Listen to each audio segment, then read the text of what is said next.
Good morning आशीष। और बिल्कुल perfect एक सेलॉन राइज वाला जो टेम्पलेट है वो प्ले आउट हो रहा है वॉल स्ट्रीट पर। बिल्कुल। और हमने 2 दिन पहले भी ये बात करी थी कि हैंडओवर स्क्रीन पर आपको भले अच्छा लगे मगर आप उसे कितना रीड थ्रू करें ये ज़्यादा सब्जेक्टिव है, क्योंकि कितना आपको अनसर्टेनिटीज आपको अभी भी पता लगानी है, ये अभी भी थोड़ा सा इन द बैलेंस ही है। क्योंकि बजाय इसके कि मैन्युफैक्चरिंग आउटपुट इंडस्ट्रियल प्रोडक्शन का डेटा अनुमान से बेहतर था, फिर भी जो है डाउ में कल गिरावट देखने मिली। और बिग टेक की कंपनियां जो अंडर परफॉर्म लगातार करती चली आ रही है, उस वजह से नैस्डैक पर दबाव था। और सबसे बड़ा ज़्यादा दबाव हमें टेस्ला में देखने मिला है, क्योंकि कल भी जो है 5% की गिरावट हमें टेस्ला में देखने मिली। और एक महीने में शेयर जो है वो 40% टूट चुका है। और कंपटीशन बढ़ रहे हैं, एनालिस्ट अपने टारगेट्स काट रहे हैं। BYD ने कल एक ऐसी बैटरी लॉन्च करी है जो 5 मिनट में गाड़ी चार्ज कर लेती है, और वहाँ BYD के जो शेयर है वो रिकॉर्ड हाइस पर चल रहे हैं। तो उस वजह से भी टेस्ला पर थोड़ा सा दबाव देखने मिला है। और अपनी पीक से जो एक वक्त पर लगभग $500 का शेयर था टेस्ला का, वो अब गिरकर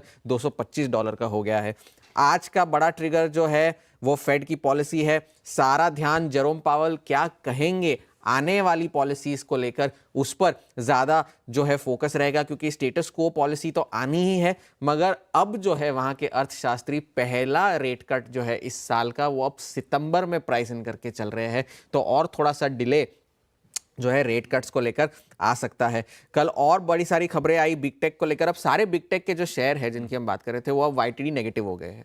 मेटा ने भी कल उस ग्रुप में अपनी जो है सातों धुल रहे हैं, तो बाकी दुनिया चमक रही है। बाकी दुनिया चमक रही है। हाँ, और ये साबित भी हुआ है। बोफा के जो नया फंड मैनेजर सर्वे आया है कि US एक्विटीज का जो एलोकेशन है वो ऑन रिकॉर्ड सबसे ज्यादा कम हुआ है। और फंड मैनेजर जो पिछले महीने तक US के मार्केट्स पर बुलिश थे, वो अब 23% अंडरवेट हो गए हैं US के एक्विटीज पे। और एलोकेशन जो है यूरोपियन मार्केट्स को ज्यादा बढ़ा है, और वो जो है 2021 के बाद के सबसे ऊंचे स्तरों पर है। कल हम बात कर रहे थे डोनाल्ड ट्रंप और पुतिन के बीच। मुझे वो जानना था क्या हुआ दोनों की बातचीत में। जो होना चाहिए था वो नहीं हुआ, क्योंकि बाजार ये अटकलें लगाए बैठा था या उम्मीद लगाए बैठा था कि सीज फायर होगा, युद्ध विराम होगा, वो नहीं हुआ है।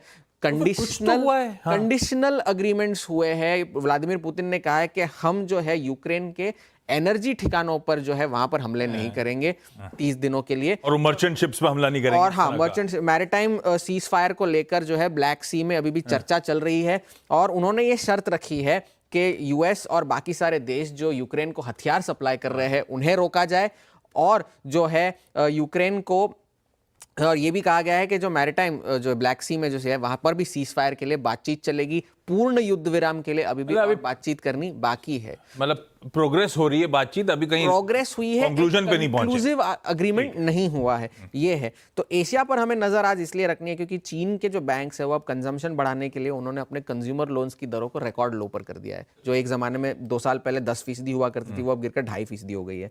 तेल की कीमतों पर नजर रखनी है, क्योंकि इन्वेंट्रीज का डेटा जो है वो बढ़कर आया है, इसलिए थोड़ी सा कीमतों में दबाव है। 10 ईयर की यील्ड अभी भी 4.3% पर बनी हुई है। गोल्ड की कीमतें रिकॉर्ड हाइस पर है, $3000 के पार। और जैसे आप कह रहे थे बैंक ऑफ जापान पर नजर रखनी है, वहां का नतीजा क्या आता है। तो हैंडओवर ग्लोब के हिसाब से तो बेहद अनसर्टन है, जो पहले भी था अब भी वैसा ही है। चलिए, तो अनसर्टेनिटी लिंगर करती हुई कुछ निगलिंग पॉजिटिव्स हो सकते हैं, जो टेम्पररी कुछ जगहों पे सीज फायर की बातचीत हो रही है, डील प्रोग्रेस कर रही है, इस तरह की होप जागती हुई। सारा सरदर्द शुरू हुआ था करेंसी से। हो क्या रहा है, डॉलर इंडेक्स 110 वाला 103 के आसपास जाके खड़ा हुआ है। रुपया कल भी 1/4% मजबूती के साथ कामकाज कर रहा था, धीरे धीरे मजबूत हो रहा है। जैसे से करेंसी के हालात सुधर रहे हैं, आप देख रहे हैं इक्विटीज का भी मूड माहौल सुधरता जा रहा है। तो इसीलिए डॉलर इंडेक्स पे नजर रखिएगा भाई साहब। खैर, ये है ग्लोब के समीकरण। अब आते हैं इन ग्लोब के समीकरणों के बीच में अपना क्या होगा।